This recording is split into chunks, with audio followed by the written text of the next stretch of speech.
Welcome to our channel. Today we're diving into the fascinating world of language and uncovering the superstitions and folklore behind some of the words and phrases we use every day.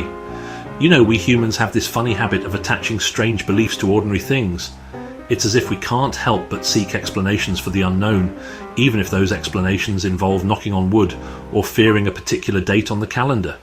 Superstitions often arise from ancient beliefs and cultural practices passed down through generations. They reflect our ancestors' attempts to make sense of the world around them. These beliefs were often rooted in a desire to explain natural phenomena, ensure good fortune, or ward off evil spirits. Over time, they became embedded in our language and daily routines. So, buckle up as we explore the curious origins of 10 common phrases and discover how whispers of superstition from the past still echo in our everyday speech. Have you ever tempted fate by boasting about good fortune, then immediately felt the urge to find something wooden to rap your knuckles against? You're not alone. This seemingly odd practice might stem from our ancestors, who believed that spirits resided in trees. They thought knocking would invoke protection. Variations of this superstition exist worldwide. In some cultures, people touch wood for luck, while others have similar practices like crossing fingers or throwing salt over their shoulder. Break a leg out there. You might hear this phrase uttered backstage before a big performance, but why wish such a thing upon someone about to showcase their talent? The answer lies in the superstitious nature of the theatre world. The phrase break a leg is believed to have originated in the early 20th century. One theory suggests it comes from the tradition of actors bowing or breaking the line of their leg to receive applause.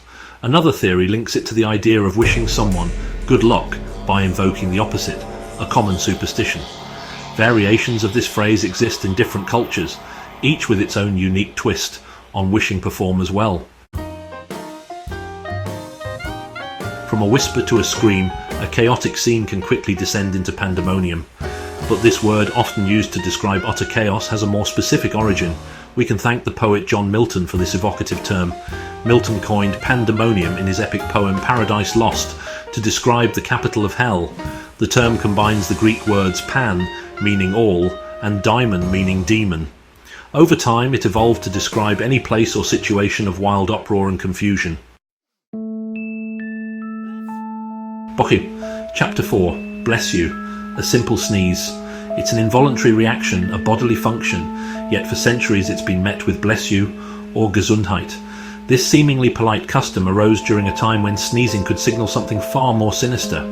During the plague of 590 AD, Pope Gregory I suggested saying God bless you after a sneeze to protect against the illness. Different cultures have their own variations like salud in Spanish or santé in French, all wishing good health. Chapter 5. Friday the 13th. Mark your calendars, everyone, or maybe don't. It's Friday the 13th, a day feared by many and shrugged off by others. But how did this seemingly ordinary date become associated with bad luck? The answer, like most things, is complicated. One theory traces it back to October 13th, 1307, when hundreds of Knights Templar were arrested in France. Another points to the Last Supper, where Judas, the 13th guest, betrayed Jesus, leading to his crucifixion on a Friday. Over time, these events merged with other superstitions, creating the fearsome Friday the 13th we know today. Chapter 6. Black sheep. Every family seems to have one, the black sheep. This term, often used to describe the outlier or the troublemaker, has its roots in the agricultural world, and no, it has nothing to do with the sheep's fashion choices. Historically, black sheep were considered less valuable because their wool couldn't be dyed. Over time, the phrase evolved to symbolize someone who stands out in a negative way. Interestingly, in some cultures, being the black sheep can also mean being unique or special. Need a little extra luck? Maybe you're hoping for a positive outcome. Or perhaps you're telling a harmless white lie. Whatever the reason, crossing your fingers is a universal gesture of hope and a subtle appeal to fate. The origins of this gesture date back to early Christianity, where crossing fingers was a way to invoke the power of the cross. Over time, it evolved and spread across various cultures, each adding their own twist to the gesture. Today it's used in many contexts, from wishing someone good luck to subtly indicating a fib. Chapter 8. Under the weather. Feeling a little off, maybe a bit tired, achy, or just not quite yourself. We've all been there. We say we're feeling under the weather, but the origins of this phrase have little to do with actual meteorological conditions. It actually comes from maritime language. When sailors were sick, they would rest below deck, away from the harsh weather. Variations of this phrase exist in different cultures, often relating to feeling unwell or out of sorts. Chapter 9. Bite the bullet. Facing a difficult situation, we often say we have to bite the bullet. This phrase, often used to encourage bravery in the face of adversity, has a surprisingly literal and rather gruesome origin. In the 19th century, soldiers would literally bite on a bullet during surgery to endure the pain, as anaesthesia was not available. Variations of this phrase exist in different cultures, but they all emphasize the need to face pain or hardship with courage. Chapter 10. Spill the beans. Spill the beans.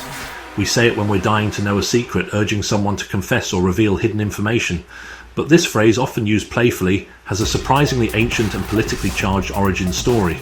In ancient Greece, beans were used in a voting system, where white beans signified a positive vote and black beans a negative one. If the container was accidentally knocked over, the secret vote would be revealed prematurely. Over time, spill the beans evolved to mean revealing any secret, not just in a political context. Today, it's used in everyday conversations, urging someone to disclose hidden information or surprises. Thanks for watching. If you enjoyed learning about these superstitious origins, don't forget to like, comment and subscribe for more intriguing content. There's a whole universe of fascinating stories hidden behind the words we use every day. Who knew that language could be so spooky, right? I'm your host, Stuart, and I'll see you next time for another cosmic adventure. Keep those brains buzzing and remember to never stop questioning the world around you. The origins of our everyday phrases are more than just words. They are windows into our history and culture.